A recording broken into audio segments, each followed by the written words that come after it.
Hello everyone, I hope you all are doing good. Welcome to the Law Classes by Shivani. So, guys, this is part 2 of Article 14. In this session, I will cover the various exceptions, the important case laws, and the two most important doctrines test of reasonable classification and the new concept of equality based on doctrine of arbitrariness. According to Article 14, the state shall not deny to any person equality before law or equal protection of laws within the territory of India. Guys हमने part 1 में इन दोनों expression का मतलब equality before law और equal protection of laws का काफ़ी अच्छे से समझा था। जिन्होंने मेरा वो वीडियो नहीं देखा है, डू चेक इट आउट। तो आइए थोड़ा सा रिकैप कर लेते हैं। इक्वालिटी बिफोर लॉ एक नेगेटिव कंसेप्ट है और वाइट इज़ नेगेटिव कंसेप्ट ये आपको पार्ट 1 में समझ में आ जाएगा। इक्वालिटी बिफोर लॉ में ये है that no man is above the law, कानून से ऊपर कोई भी नहीं है और व्हाट्सो एवर रैंक हाई और low everybody subjected to the same ordinary law of land. Although guys यहाँ पे एक्सेप्शन है जो कि हम लेटर ऑन पढ़ेंगे। इक्वल प्रोटेक्शन ऑफ लॉज एक पॉजिटिव कंसेप्ट है क्योंकि यहाँ पे स्टेट को इंश्योर करना पड़ता है that people are treated equally. जो सेम सर्कमस्टेंसेस में लोग हैं वो इक्वल ट्रीटमेंट उनको मिल रहा है। सो रूल इस प्रकार है कि like should be treated alike and unlike should be treated alike. अब हम इस सेशन को आगे बढ़ाते हुए इससे रिलेटेड केसेस देखते हैं। तो पहला केस है state of West Bengal versus Anwar Ali Sarkar. ये केसेस ना आपको भूलने नहीं हैं, बहुत अच्छे से इन्हें याद कर लीजिएगा और बहुत सिंपल से हैं। सुप्रीम कोर्ट ने इस केस में ये कहा था, ये जो एक्सप्रेशन है दोनों इनका मोर ओवर मतलब सेम है, दैट्स इट। यानी कि अगर आपका equal protection of laws violate हो रहा है तो आपका इक्वलिटी बिफोर लॉ भी वायलेट होगा। अब हम देखते हैं री स्पेशल कोर्ट्स बिल 1978। इस केस में ये बोला गया था कि ये जो प्रिंसिपल है आर्टिकल 14 का कि all person similarly circumstance should be treated alike both in privileges also as well as in liabilities also, ये ऑब्जर्व किया था हमारे जस्टिस चंद्रचूड़ साहब ने। अब हम लोग पढ़ेंगे आर्टिकल 14 के एक्सेप्शंस यानी कि अपवाद।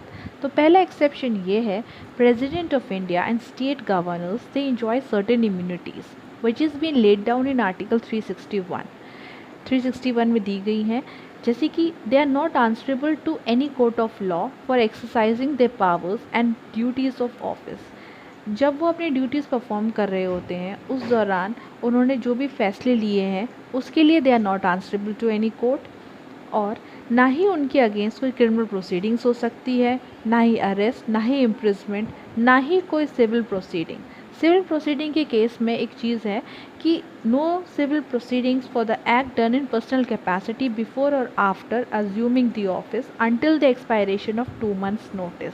पर्सनल कैपेसिटी में उन्होंने जो भी एक्ट किया गया है उस ऑफिस को होल्ड करने से पहले या उस ऑफिस को होल्ड करने के बाद तब तक आप उनके अगेंस्ट कोई भी सिविल प्रोसीडिंग इंस्टीट्यूट नहीं कर सकते हैं जब तक 2 months का नोटिस ना दिया गया हो और वो एक्सपायर ना हुआ हो। सेकेंड एक्सेप्शन है आपका एमपी एंड एमएलए से रिलेटेड। एमपी एमएलए ये भी सर्टेन इम्यूनिटीज़ इंजॉय करते हैं which is been laid down in article 105 and 194।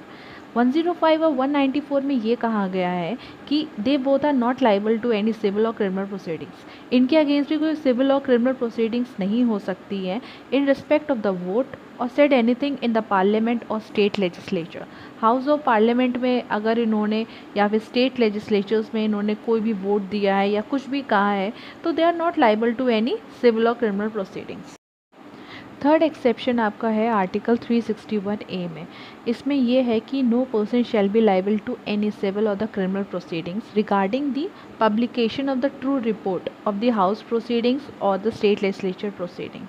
यानी कि ये कहीं ना कहीं प्रोटेक्शन जर्नलिस्ट को दिया गया है कि अगर हाउस रिलेटेड कोई भी ट्रू रिपोर्ट वो पब्लिश करते हैं तो उनके अगेंस्ट कोई भी सिविल या क्रिमिनल प्रोसीडिंग्स नहीं हो सकती है। अब हम लोग देखेंगे next exception that is article 31C।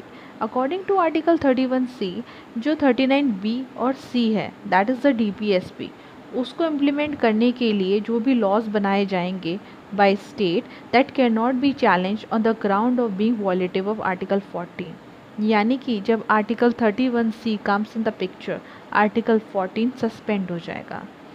उसके बाद नेक्स्ट एक्सेप्शन है, फॉरेन डिप्लोमेट्स को भी इम्यूनिटी मिली आपकी सिविल और क्रिमिनल प्रोसीडिंग्स के अगेंस्ट। एक एक्सेप्शन मैं यहाँ पे लिखना भूल गई हूँ, प्लीज़ आप लोग उसको नोट डाउन कर लीजिएगा। That is under article 359। 359 के अंडर ये है कि when the emergency is proclaimed then article 14 जो है सस्पेंड हो जाता है उतने टाइम पीरियड के लिए।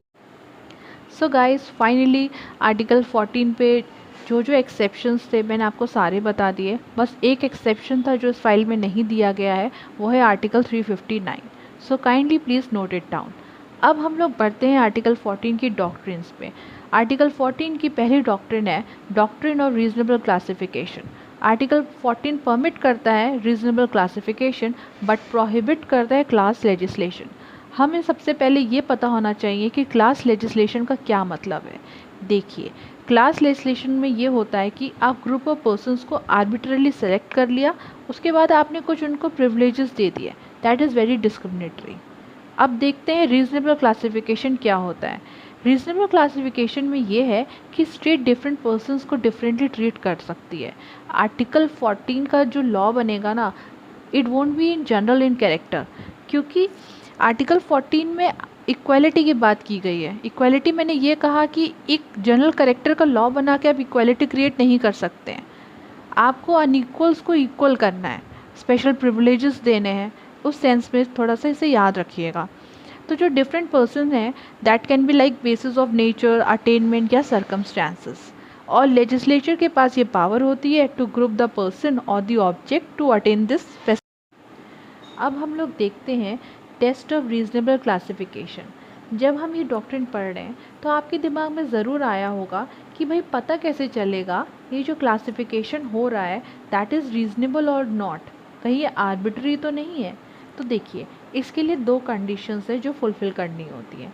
पहली ये, it must be founded on an intelligible differentia which distinguishes person or the thing that are grouped together from others left out of the group, and the second, differentia must have a rational relation to the object sought to be achieved by the act। Simple way में ये कहने का मतलब है जो basis of classification आप करेंगे, ठीक है ना, और जो ऑब्जेक्ट ऑफ लेजिस्लेशन है उन दोनों का आपस में नेक्सस होना चाहिए। अगर आपस में नेक्सस है that is reasonable classification. For example, Section 11 of Indian Contract Act, which says a person who haven't attained the majority cannot enter into act।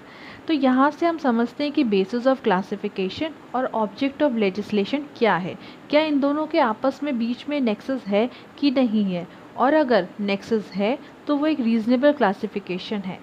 तो यहाँ पे क्लासिफिकेशन का बेसिस क्या है आप लोग खुद देखिए। इसका क्लासिफिकेशन का बेस है आपका एज, दैट इज़ आपको दो कैटेगरीज में डिवाइड कर दिया है, एडल्ट की कैटेगरी और एक माइनर की category. If you are adult then you can enter into contract और वो एक वैलिड कॉन्ट्रैक्ट होगा। तो ऑब्जेक्ट ऑफ लेजिस्लेशन यहाँ पे क्या है, the capacity to enter into contract. तो ये एक रीजनेबल क्लासिफिकेशन है, आपस में जो है एक नेक्सस क्रिएट होता हुआ हमें बहुत अच्छे से दिख रहा है। गाइस वेरियस केस लॉज हैं इसके ऊपर, जैसे कि आपका हो गया रामकृष्ण डालमिया वर्सेस जस्टिस तेंदुलकर का केस, री स्पेशल कोर्ट बिल इसमें कोर्ट कर सकते हैं आप। आर के गर्ग का केस है, DS नकारा वर्सेस यूनियन ऑफ इंडिया है। इसमें बहुत सारे गाइडलाइंस दी गई थी, जैसे कि एक लॉ है आपका दैट शुड बी कॉन्स्टिट्यूटेड, अगर वो एक सिंगल इंडिविजुअल पे भी अप्लाई करता है, सिंगल इंडिविजुअल सेम सर्कमस्टांसेस पे है, तो वहाँ पे आप उसको एज अ क्लास ट्रीट कर सकते हैं। एक आपकी गाइडलाइन ये हो गई, एक गाइडलाइन ये भी थी, सब्सटैंटिव लॉ हो गए, प्रोसीजरल लॉज हो गए। यहाँ पे आपको आर्टिकल 14 का मैंडेट फॉलो करना पड़ता है, यानी कि जो आप यहाँ पे क्लासिफिकेशन करेंगे ना that has to be reasonable. So guys doctrine यहाँ पे आपकी ये होती है ओवर। आई होप आप अच्छे से समझ गए होंगे what is the doctrine of reasonable classification, what is the basis of classification, what is the test of reasonable classification and the various case laws. देखिए इतना सारा आपको याद है that is not possible like regarding the case laws I am saying. Basic concept ना आपको सबसे पहले क्लियर होना चाहिए, that is the first and foremost thing. So guys, doctrine of reasonable classification यहाँ पे हुआ ओवर। अब हम लोग पढ़ेंगे doctrine of arbitrariness, that is the new concept of equality. आपको ये समझना है कि जो ये आर्बिट्रेरीनेस है that is antithesis of equality, ये एक दूसरे के एनिमी हैं, इक्वालिटी और आर्बिट्रेरीनेस। इसमें क्या है कि जो स्टेट एक्शंस है ना that is been govern by article 14, rule of law follow करना पड़ता है, एक नेचुरल जस्टिस का प्रिंसिपल फॉलो करना पड़ता है। तो इसमें बहुत इंपॉर्टेंट केस है आपका EP Royappa versus state of Tamil Nadu. जब आप न्यू कंसेप्ट ऑफ इक्वालिटी के ऊपर लिखेंगे तब आपको ये केस मेंशन करना पड़ेगा। तो इस केस में ये बोला कि जो इक्वालिटी है उसके बहुत सारे डायमेंशंस हैं, इट्स अ डायनेमिक कॉन्सेप्ट। आप इसको एक ट्रेडिशनल डॉक्ट्रिन में एक लिमिट नहीं कर सकते हैं। और जो मैंने आपको बताया कि इक्वालिटी इज़ एंटीथेटिक टू आर्बिट्रेरीनेस, इसका मतलब ये है कि इक्वालिटी में आप रूल ऑफ लॉ फॉलो करते हैं, बल्कि जहाँ पे रूल ऑफ लॉ फॉलो नहीं किया जाता है वहाँ पे पावर एब्सोल्यूट हो जाती है। When something becomes absolute that leads to monarchy, right. तो यही बात है कि इसलिए इक्वालिटी और arbitrariness they are like sworn enemies to each other. So when an act is arbitrary it is implicit in it that is unequal both according to political logic and constitutional law and is therefore violative of Article 14. अब हम लोग देखते हैं next case, that is Menaka Gandhi versus union of India 1978। इस केस में court ने ये कहा था कि जो प्रिंसिपल ऑफ रीजनेबलनेस है that is the doctrine of reasonable classification, ये एक असेंशियल एलिमेंट है इक्वालिटी का। मतलब कि ये जो स्टेट के आर्बिट्ररी एक्शंस है आप उसको डॉक्ट्रिन ऑफ क्लासिफिकेशन के बेसिस पे जस्टिफाई नहीं कर सकते हैं। So guys, the next case is Danial Latifi versus union of India. इस केस में ये हुआ कि जो आपका Muslim women protection of rights on divorce act 1986, it was challenged on the ground of being violative of article 14, 15 and 21। क्यों बोला कि ये वॉयलेटिव है? क्योंकि एक्चुअली ये जो आपका एक्ट था ना ये मुस्लिम डाइवोर्स वुमेन को मेंटेनेंस लेने से बार कर रहा था आपको, जो कि आपका सेक्शन 125 ऑफ CRPC में है। Now the next case is Javed versus State of Haryana. In this case, court upheld the validity of certain provisions of Haryana Panchayati Raj Act 1994. Provisions को कोर्ट में चैलेंज किया गया था।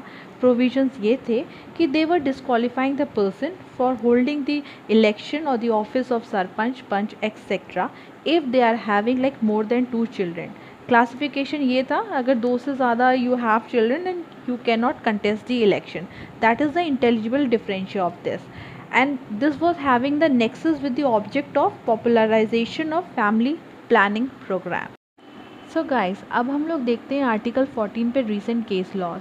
पहला है National Legal Service Authority versus union of India. This is the important NALSA case, the landmark judgement of Supreme Court where Supreme Court has recognised transgender people as a third gender. When they have been recognized as the third gender, then fundamental rights are extended to them also. Article 14 का जो framework है वो आपका general neutral है, क्योंकि article 14 को जब आप रीड करते हैं ऑल पर्सन उसमें इंक्लूड करा जाता है, तो ऑल पर्सन में transgenders are also included. Now the next case, Shayara Bano versus union of India. Again, the landmark judgment of Supreme Court wherein the Supreme Court declared triple talaq practice as being violative of Article 14, hence struck it down. तो इस केस में ये था कि जो article 14 है वो इक्वालिटी ऑफ स्टेटस की बात करता है, जेंडर इक्वालिटी जस्टिस की बात करता है, और जो ये तलाक़ बिद्दत की प्रैक्टिस थी that was violative of article 14. Now the next case, Navtesh Singh Johar versus Union of India. Again, the landmark judgment of Supreme Court. Herein, the 5-judge bench of Supreme Court unanimously struck down Section 377 of IPC, thereby decriminalizing the same-sex relations between the consenting adults. Section 377 of IPC ये कहा था that is been violative of Article 14, क्योंकि right to equality equally apply करती है same-sex couples पे भी. Now the very famous adultery case, Joseph Shine versus Union of India 2018. Herein, the 5-judge bench of Supreme Court unanimously struck down Section 497 of IPC, as said it to be like violative of Article 14, 15 and 21. Hence, decriminalize the adultery. अब हम देखते हैं आपका next case, Indian young lawyers association versus state of Kerala, जो कि आपका Sabarimala temple entry case है। Herein by 4:1, Supreme Court declared unconstitutional the Sabrimala temple's custom of prohibiting the women in their menstruating years from entering the temple premises. It was held by Supreme Court, ये जो practice है, it is violative of Article 14 as it transgress the right to equality. So guys, हम लोगों ने article 14 part 1 देखा, part 2 देखा, basic concept समझा, doctrine समझी, एक्सेप्शंस को समझा, वेरियस केस लॉज को समझा, रीसेंट केस लॉज भी हम लोगों ने देखे। सो गाइस, इसी के साथ हमारा आर्टिकल 14 यहाँ पे एंड होता है। हम लोगों ने सारे डायमेंशंस कवर कर लिए ऑलमोस्ट रीसेंट केस लॉज के साथ। So this is like wrap up from my side and I will keep coming with more videos. So do like, share and subscribe to my channel Law Classes with Shivani. Bye bye everyone.